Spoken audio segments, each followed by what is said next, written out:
नमस्कार, मी श्वेता. तुम्ही पाहताय न्यूज18 लोकमत. बुलेटिनमध्ये तुमचं स्वागत. पुढच्या अर्ध्या तासात आंतरराष्ट्रीय घडामोडींचा आढावा घेऊयात जगाच्या पाठीवरमध्ये. इंडोनेशियातल्या हॉस्पिटलमध्ये दाखल होणाऱ्यांची कोरोना रुग्णसंख्या वाढतीये. त्यामुळे सरकारनं मोठ्या प्रमाणात लसीकरण हाती घेतलंय. मोठ्या स्पोर्ट्स स्टेडियमवर अनेक जण रांगा लावून लसीची वाट बघत होते. कोविड रुग्णांच्या संख्येत वाढ होणार असल्याचा इशारा रेड क्रॉसनं दिला होता. त्यामुळे चाचण्या, लसीकरण आणि वैद्यकीय उपचारांमध्ये वाढ करण्याची गरज त्यांनी व्यक्त केली. जकार्ताच्या बाहेर असलेल्या मुख्य स्टेडियममध्ये दर दिवशी 25,000 जणांना लसी देण्याचं उद्दिष्ट स्थानिक प्रशासनाने ठेवलंय. मेनलँड चायनामध्ये गुरुवारी आणखी 18 जणांना कोरोनाची लागण झाली. गुआंगडोंग प्रांतामध्ये 8, फुजियान प्रांतामध्ये 5, शांघायमधल्या 3 यामध्ये समावेश आहे. गुरुवारी एकाही कोरोना बळीची नोंद झाली नसल्याची माहिती राष्ट्रीय आरोग्य आयोगानं शुक्रवारी आपल्या दैनंदिन अहवालात दिली.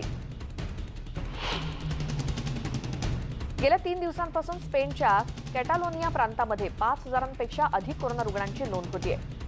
शनिवारी 5,379 कोरोना रुग्णांची नोंद झाली. त्यामुळे संक्रमितांची एकूण संख्या 7,26,544 वर पोहोचली आहे. 10 ते 29 वर्ष वयोगटातल्या तरुणांमध्ये संसर्ग अधिक असल्याचं दिसून आलंय. जूनमध्ये निर्बंध शिथिल केल्यानंतर मद्यपानासाठी बाहेर पडत असलेल्या तरुणाईमध्ये हे प्रमाण वाढतंय. सॅन फ्रान्सिस्कोच्या बे एरिया प्राणी संग्रहालयामध्ये प्रायोगिक लस वापरून प्राण्यांच्या प्रजातींचं संरक्षण करण्यासाठी त्यांना कोरोना प्रतिबंधात्मक लस दिली जाते. न्यू जर्सीमधील पशुवैद्यकीय औषध कंपनी झोएटिस यांनी हे डोस विकसित केलेत आणि प्राणी संग्रहालयाला दान केलेत. 70 प्राणी संग्रहालयातल्या प्राण्यांसाठी 11,000 डोसेस झोएटिस कंपनीनं दान केलेत. रशियात वाढत जाणाऱ्या कोरोना संक्रमणामुळे निर्बंध कडक केले जात आहेत. त्यामुळे अनेकांची लग्न रखडली आहेत. त्यामुळे निर्बंध अधिक कडक होण्याआधी अलेक्झांड्रा आर्सेन यांनी लग्नाचा निर्णय घेतला आणि मॉस्कोमध्ये संक्रमण वेगानं वाढते. त्यामुळे लग्नाला उपस्थित राहायचं असेल तर लसीकरण झालेल्या नागरिकांनाच प्रवेश दिला जातोय. 6 महिन्यांपूर्वी कोरोनामुक्त झालेले नागरिक किंवा 72 तासांपूर्वी कोरोना चाचणी आलेले नागरिक, कोरोना टेस्ट निगेटिव्ह असलेले नागरिक आपले रिपोर्ट दाखवून उपस्थित राहू शकतात. लग्नासाठी QR कोड सुद्धा आवश्यक आहे. कोरोना संक्रमण वाढलेल्या काही भागात पोर्तुगालमध्ये रात्री 11 वाजल्यापासून संचारबंदीची घोषणा करण्यात आली आहे. लिस्बन आणि पोर्टोमधल्या 45 महापालिका क्षेत्रांसाठी हे नियम आहेत. रेस्टॉरंट्स, कॅफेज रात्री 10:30 पर्यंत खुले राहणार आहेत. उपस्थितीवर सुद्धा मर्यादित संख्येची अट कायम आहे. डेल्टा व्हेरियंटमुळे रुग्णसंख्या वेगानं वाढल्याचं आरोग्य अधिकाऱ्यांनी सांगितलंय. त्यामुळे गुरुवारी 2,500 संक्रमितांची नोंद झाली. मलेशियामध्ये क्वालालंपूरमध्ये काही भागात शनिवारपासून 2 आठवडे निर्बंध कडक करण्यात आले. सेलनगरमधल्या 34, क्वालालंपूरमधल्या 14 भागात नागरिकांच्या हालचालींवरती निर्बंध लावण्यात आले. 10 किलोमीटर परिसरात कुटुंबातल्या एकाच व्यक्तीला दुकानामध्ये जाण्याची परवानगी आहे. तर रात्री 8 वाजल्यापासून संचारबंदी लागू केली जाते.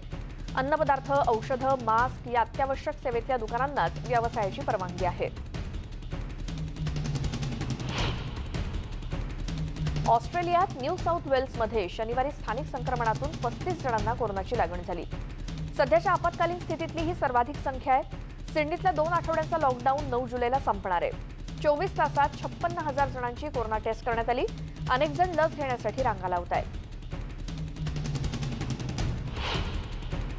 भारतामध्ये 43,071 नव्या कोरोना संक्रमितांची नोंद झाल्यानं एकूण पॉझिटिव्ह रुग्णांची संख्या 3,05,45,433 वर पोहोचली आहे.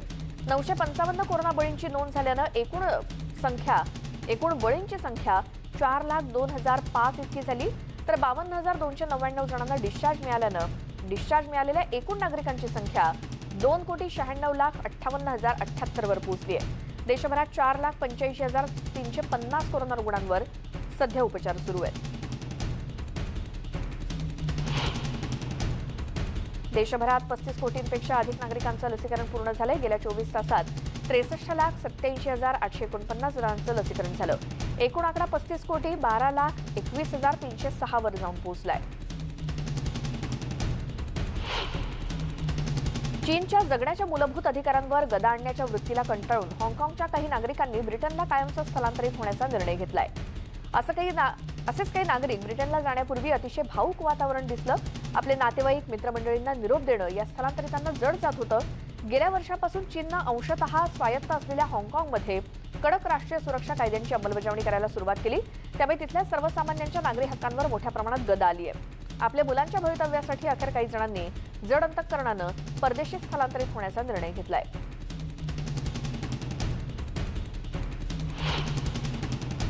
अमेरिका आणि कॅनडाच्या पश्चिम समुद्र किनाऱ्यावरील शहरांना उष्णतेच्या लाटेचा तीव्र तडाखा बसलाय. वॉशिंग्टन राज्यापासून ते ऑरेगॉन आणि अगदी ब्रिटिश कोलंबियापर्यंत उष्णतेच्या पाऱ्यानं उच्चांक मोडलाय. आतापर्यंत असलेल्या उच्च तापमानापेक्षा सरासरी 18 अंशांनी तापमान जास्त असल्याचा निष्कर्ष वॉशिंग्टनमधील नॅशनल वेदर सर्व्हिसेसच्या हवामान तज्ज्ञांनी काढलाय. कडक उन्हाळ्यामुळे या प्रदेशातील मूलभूत सुविधांवर सुद्धा परिणाम झालाय. स्पोकान शहरात रहिवाशांसाठी रुलिंग सेंटर्स सुरू करण्यात आली आहेत. घरी सतत एअर कंडिशनर्स सुरू आहेत. पॅसिफिक नॉर्थवेस्टकडून आलेल्या उष्णतेच्या लाटेमुळे सियाटलमधील अनेकांना हॉस्पिटलमध्ये दाखल व्हावं लागलंय. कॅनडा, ऑरेगॉन आणि वॉशिंग्टनमध्ये गेल्या काही दिवसात शेकडो मृत्यू झालेत. ऑरेगॉनमधल्या उष्णतेमुळे 60 पेक्षा जास्त जणांचा मृत्यू झाल्याची माहिती तिथल्या आरोग्य अधिकाऱ्यांनी दिली. गेल्या शुक्रवारपासून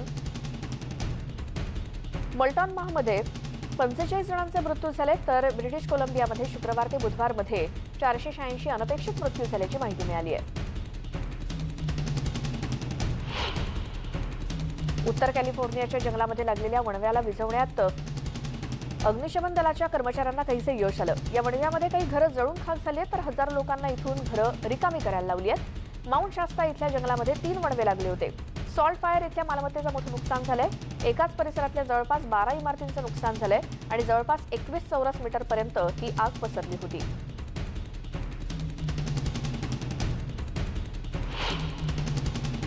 दक्षिण कॅलिफोर्नियामध्ये सोमवारी आगीवर नियंत्रण मिळवण्याच्या घटनांमध्ये वाढ झाली आहे. कारण राज्यभरात उच्च तापमान आणि कोरडी स्थिती कायम आहे. लॉस एंजेलिसच्या पूर्वेस सॅन बर्नार्डिनो नॅशनल फॉरेस्टच्या परिसरामध्ये आग लागण्याच्या घटना सतत घडल्या आहेत.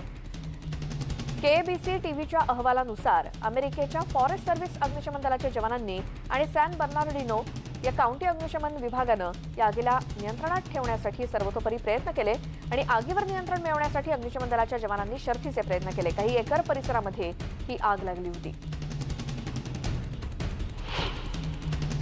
झेक प्रजासत्ताकमध्ये आग्नेय दिशेने आलेल्या तुफान वादळाच्या झटक्यानं ज्या गावांचं मोठं नुकसान झालं होतं आणि 6 नागरिकांचा बळी घेतला होता, मात्र फुटबॉलमुळे गावातलं वातावरण काहीसं बदललंय आणि रहिवाशांनी फुटबॉल खेळाचा आनंद घेतलाय. फुटबॉलमुळे सध्या गावात आनंदाचं वातावरण आहे. अनेक स्थानिक गावकऱ्यांनी एकत्रित येत नोवावे शहरातील खराब झालेल्या शाळेसमोरील जमिनीवर बसून मोठ्या स्क्रीनवर खेळाचा आनंद लुटला. झेक प्रजासत्ताकच्या इतिहासातलं सर्वात विध्वंसक मानलं जाणारं दुर्मिळ वादळ इथे येऊन गेलं, ज्यामुळे संपूर्ण देशाला मोठा तडाखा बसला आणि 7 गावं आणि खेड्यांचं या वादळामुळे मोठ्या प्रमाणात नुकसान झालंय. शनिवारी राजधानी पोर्ट ऑ प्रिन्समधील हैतीचे रहिवासी अन्न खरेदी करण्यात व्यस्त होते, कारण उष्णकटिबंधीय वादळानं इथल्या नागरिकांचं मोठं नुकसान झालेलं आहे. मुसळधार पाऊस, पूर आणि दरड कोसळण्याच्या घटनांमुळे रहिवाशांचं मोठं नुकसान झालंय. तर अजूनही पोर्ट ऑ प्रिन्सपासून डोमिनिकन रिपब्लिकच्या दक्षिणेकडील सीमेपर्यंत चक्रीवादळाचा इशारा कायम आहे. नॅशनल चक्रीवादळ केंद्रानुसार हे वादळ क्युबाला जात आहे आणि मंगळवारी पहाटे फ्लोरिडामध्ये लँडफॉल होणार आहे. शनिवारी हैती आणि डोमिनिकन रिपब्लिकच्या दिशेने निघालेल्या चक्रीवादळाचा जोर काहीसा कमी झालेला दिसला, परंतु तरीही क्युबा आणि फ्लोरिडा इथे पूर आणि भूस्खलनाचा इशारा देण्यात आलाय. डोमिनिकन रिपब्लिकमध्ये रहिवाशांनी आवश्यक वस्तूंचा साठा करून ठेवा या सूचनांसोबतच अधिकाऱ्यांनी निर्वासित योजना सुद्धा तयार केलेल्या आहेत. हरिकेन वादळामुळे सेंट विन्सेंट आणि ग्रेनेडाइन्समध्ये मुसळधार पाऊस आणि तुफान वारा वाहत होता. नुकत्याच झालेल्या प्रचंड ज्वालामुखीच्या उद्रेकातून सावरत नाही तोच चक्रीवादळामुळे नागरिकांचं कंबरडं मोडलंय. सेंट विन्सेंटमध्ये अधिकाऱ्यांनी डझनभर निवारा केंद्र सुरू केली असून लोकांना घरं रिकामी करण्यास सांगण्यात येत आहे. हरिकेन वादळानं कॅरिबियन ओलांडून पुढे प्रवास केलेला आहे. शुक्रवारी बार्बाडोसला याचा मोठा तडाखा बसला आणि वादळाच्या माऱ्यामुळे परिसरातील अनेक घरांचं नुकसान झालं. इथल्या अधिकाऱ्यांनी सांगितलं की वादळामध्ये अडकलेल्या अनेक नागरिकांचे त्यांना फोन येत आहेत. कुणाचं घर पडलंय तर काही जण वीज आणि पाणी नाही म्हणून खोळंबलेले आहेत. बांगलादेशच्या दक्षिण समुद्र किनाऱ्यावरील कालाबोगी गावात समुद्राची पातळी वाढल्यानं ग्रामस्थांची घरं उद्ध्वस्त झाली आहेत. त्यांचा रोजगार बुडलाय. हे गाव जवळपास नामशेष होत चालले असं ब्रिटिश चॅनल स्काय न्यूजनं इथे प्रवास केल्यानंतर आणि इथल्या लोकांशी बोलल्यानंतर लक्षात आणून दिलं. आणि बंगालच्या उपसागरातील समुद्राची पातळी वाढणं याचाच अर्थ तिथल्या नद्यांच्या पाणी पातळीत वाढ होतीये. त्यामुळे नदीकाठच्या परिसराची धूप होते आणि त्याचा कालाबोगी गावावर विपरीत परिणाम होतोय. बांगलादेशातली परिस्थिती पाहता अनेक नागरिक राजधानी ढाक्याकडे निघालेत. गेल्या वर्षी पूरपरिस्थितीमुळे 40 लाख नागरिकांना स्थलांतर करावं लागलं होतं. समुद्र पातळीत वाढ झाल्यानं पाऊस आणि वादळाची तीव्रता वाढतेय. चांगल्या संधीच्या शोधात दररोज अंदाजे 2200 नागरिक स्थलांतरण करत आहेत. अमेरिकेतील फ्लोरिडामध्ये झालेल्या इमारत दुर्घटनेतील बळी आणि बेपत्तांना श्रद्धांजली म्हणून वाळूचं हृदयाच्या आकाराचं 6 फूट शिल्प तयार करण्यात आलं. मियामी गार्डन हॉटेलमधील 21 वर्षांच्या इसाक मिक या कर्मचाऱ्यानं केवळ रेक आणि त्याचं हँडल वापरून हे शिल्प तयार केलंय. 2 तासात त्यानं हे शिल्प बनवलंय. आपल्या वडिलांनी हा विषय सुचवल्याचं मिकनं सांगितलं. फ्लोरिडातल्या दुर्घटनाग्रस्त इमारतीचा उरलेला भाग आता पाडण्यात येणार आहे. वादळाच्या शक्यतेमुळे ही इमारत कोसळण्याचा धोका लक्षात घेता खबरदारीचा उपाय म्हणून हा निर्णय घेतला गेलाय. उष्णकटिबंधीय वादळ एल्सा येणाऱ्या काही दिवसांमध्ये धडकणार आहे आणि रचनात्मकदृष्ट्या असुरक्षित इमारत जमीनदोस्त करणं हाच पर्याय निवडण्यात आलाय. सिरियामध्ये शनिवारी सरकारच्या नियंत्रित प्रदेशातून केलेल्या हवाई हल्ल्यामध्ये सिरियाच्या शेवटच्या बंडखोर छावणीमध्ये कमीत कमी 8 नागरिक ठार झाले. यात लहान मुलांचा देखील समावेश आहे. नागरिक संरक्षण केंद्र, जलकेंद्र सुद्धा यावेळी नष्ट करण्यात आलं. दक्षिणेकडील इडली प्रांतातील बलियन गावामध्ये व्हाईट हेल्मेट्स नावाच्या बचाव सेवेच्या स्वयंसेवकांच्या घरी गोळीबार झाल्यानं 2 मुलांचा मृत्यू झाला. जपानला अतिमुसळधार पावसाच्या तडाख्यानं झोडपून काढलंय. टोकियोत झालेल्या अतिमुसळधार पावसामुळे सर्वत्र काळं पाणी आणि चिखल असं चित्र आहे. घरांचं मोठं नुकसान झालंय. 19 जण अजूनही बेपत्ता आहेत. या चिखलाखाली अनेक घरं दबलेली आहेत आणि दरड कोसळण्याच्या आणखी घटना घडण्याची शक्यता व्यक्त होते. या परिसरात घरं रिकामी करण्याच्या सूचना देण्यात आल्या आहेत. समुद्राखाली गॅस पाईपलाईन फुटल्यानं आगीच्या ज्वाळा भडकल्याचं बघायला मिळालं. मेक्सिकोतील तेल कंपनीनं याबाबत माहिती दिली. पेमेक्स या नावानं ही कंपनी ओळखली जाते. तर या दुर्घटनेत कुणालाही इजा झाली नसल्याचं कंपनीकडून सांगण्यात आलंय. शुक्रवारी पहाटे एका ड्रिलिंग प्लॅटफॉर्मपासून सुमारे 150 यार्डवर ही गॅस गळती झाली. सुमारे 5 तासांनंतर ही गॅस गळती नियंत्रणात आणल्याचं कंपनीनं म्हटलं. पाण्याखालील पाईपलाईनमधून गॅस गळतीनंतर मेक्सिकोच्या आखातीमध्ये सबक्वाटिक फायरबॉल विझवण्याचा प्रयत्न सुरू असलेला एका व्हिडिओ देखील समोर आलाय. आखाती देशातील ड्रिलिंग प्लॅटफॉर्मजवळ समुद्रातील पाण्याखालची गॅस पाईपलाईन फुटल्याचं मेक्सिकोच्या सरकारी मालकीच्या तेल कंपनीनं शुक्रवारी सांगितलं. पेट्रोलियस मेक्सिकोनं अग्निशमन दलाच्या नौका आगीवरती नियंत्रण मिळवण्यासाठी रवाना केल्यानंतर तब्बल 5 तासांनी आगीवर नियंत्रण मिळवलं गेलं. इथे एक छोटासा ब्रेक घेतोय. आंतरराष्ट्रीय घडामोडी पाहत राहूस. मात्र ब्रेक नंतर पाहत राहा न्यूज 18 लोकमत.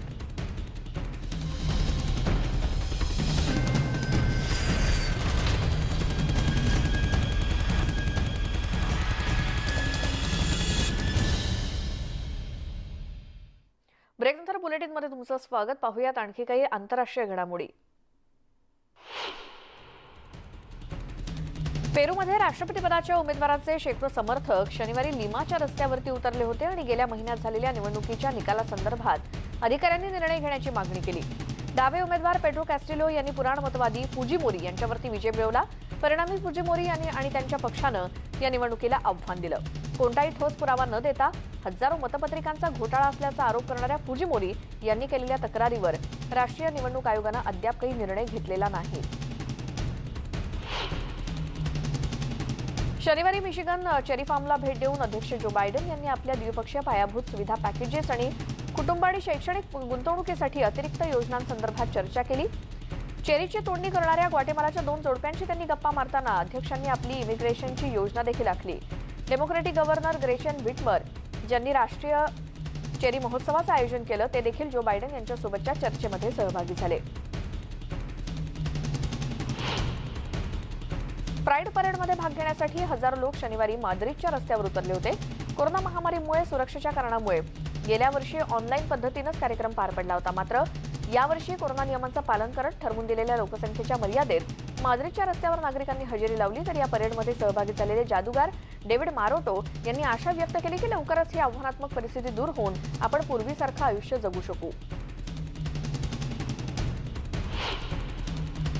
तुर्कस्तानच्या इस्तांबूलमध्ये शेकडो महिलांनी निदर्शनं केली. महिलांचं हिंसाचारापासून संरक्षण करणारा आंतरराष्ट्रीय करार तुर्कस्ताननं अधिकृतपणे मागे घेतल्याचा निषेध म्हणून ही निदर्शनं झाली. पोलिसांनी हा संपूर्ण परिसर बंद केला होता, पण नंतर बॅरिकेड्स काढून छोट्या मोर्चाची परवानगी देण्यात आली. शहरातील सगळे मुख्य फुटपाथ रंगीत बॅनर्सनं सजवण्यात आले होते. सप्तरंगी आणि महिलांविषयक ध्वज अनेकांनी हातात घेतले होते. राष्ट्राध्यक्ष रेसेप एर्डोगन यांनी हा करार मागे घेण्यावर भर दिला. या कराराला इस्तंबूल कन्व्हेन्शन म्हणून ओळखलं जातं. शुक्रवारी 2 जुलैला डचेस ऑफ केम्ब्रिजनं विम्बल्डन टेनिस स्पर्धेला भेट दिली. यावेळी त्यांनी ऑल इंग्लंड लॉन टेनिस आणि क्रिकेट क्लबचे संरक्षक असलेले ब्रिटिश राजघराण्याचे टीम हेनमन यांच्यासोबत बाहेरील कोर्टवर सामना पाहिला आणि त्यानंतर त्यांनी मैदानावरच्या स्वयंपाकघरामध्ये चॅम्पियनशिपसाठी अन्न तयार करण्यास सुद्धा मदत केली.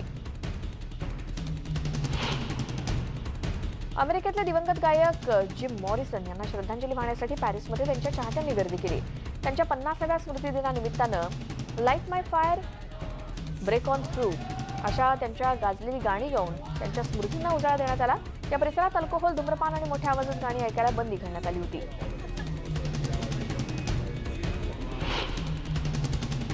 लंडनमधील क्रायडॉन बॉक्स पार्कवर चाहत्यांमध्ये आनंदाचं वातावरण होतं, कारण शनिवारी इंग्लंडनं रोममधील स्टॅडी ऑलिम्पिकोमध्ये युक्रेनला 4-0 असं पराभूत करून युरो 2020च्या उपांत्य फेरीमध्ये स्थान मिळवलं.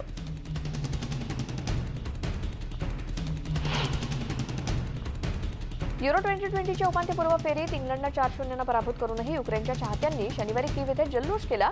कॅप्टन हॅरी केननं इंग्लंडला रोमच्या स्टॅडिओ ऑलिम्पिको इथे आघाडी मिळवून दिली, पण बचावपटू सेरी हा हाफ टाइमच्या 10 मिनिटांपूर्वी जखमी झाला आणि युक्रेनला आणखी एक धक्का बसला. त्यानंतर इंग्लंडनं दुसऱ्या हाफच्या सुरुवातीच्या टप्प्यात 2दा गोल नोंदवला आणि हॅरी मॅग्युअर आणि केन हेडर्सच्या जोडीनं जॉर्डन पिकफोर्डनं 3 लायन्ससाठीच्या पहिल्या गोलच्या जोरावर आपल्या विजयावर शिक्कामोर्तब केलं. युरो 2020च्या उपांत्यपूर्व फेरीत रेड अँड व्हाईटनं झेक प्रजासत्ताकचा 2-1 पराभव केल्यानंतर डेन्मार्कच्या चाहत्यांनी शनिवारी रात्री अझरबैजानच्या बाकू इथे आनंद साजरा केला. उपांत्य फेरीत आता त्यांचा सामना वेम्बली स्टेडियमवर इंग्लंडशी होईल आणि 1992 नंतर प्रथमच युरोपियन चॅम्पियनशिपमध्ये डेन्मार्कनं इथपर्यंत मजल मारली.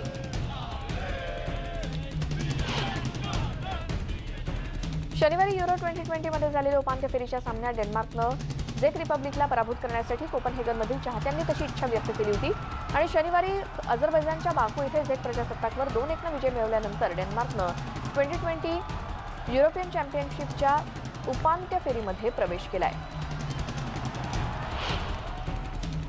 शनिवारी झेक रिपब्लिक आणि डेन्मार्क यांच्यामध्ये झालेल्या युरो 2020च्या क्वार्टर फायनल सामन्यापूर्वी अझरबैजानमधील बाकू ऑलिम्पिक स्टेडियमच्या आत सुरक्षा रक्षकांनी एका चाहत्याकडून इंद्रधनुष्य ध्वज जप्त केला.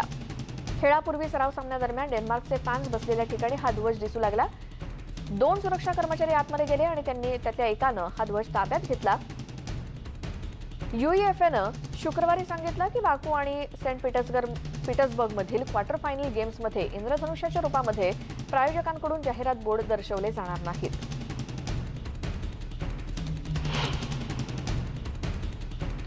या बातम्यांसोबतच जगाच्या पाठीवर आमच्या विशेष बुलेटिनमध्ये आपण इथेच थांबतोय. मात्र या सगळ्या बातम्या जर पुन्हा पाहायच्या असतील तर आमच्या न्यूज 18 लोकमतच्या YouTube चॅनलला सबस्क्राईब करा आणि फेसबुक आणि ट्विटरवरती आम्हाला फॉलो करा.